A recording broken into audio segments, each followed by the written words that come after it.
Okay, what time is it now? What?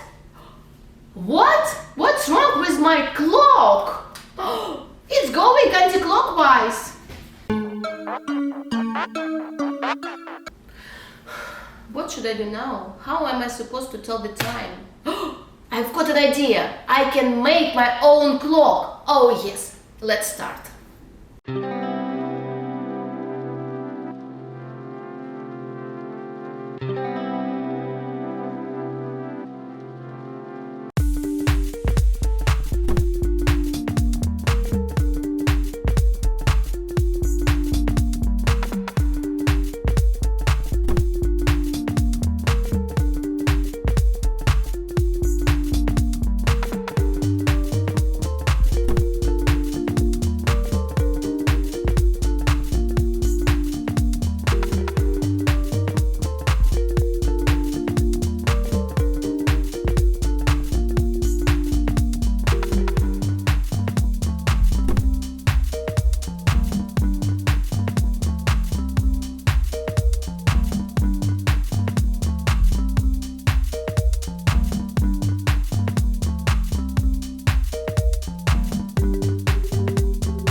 And now I have my own clock and it is working.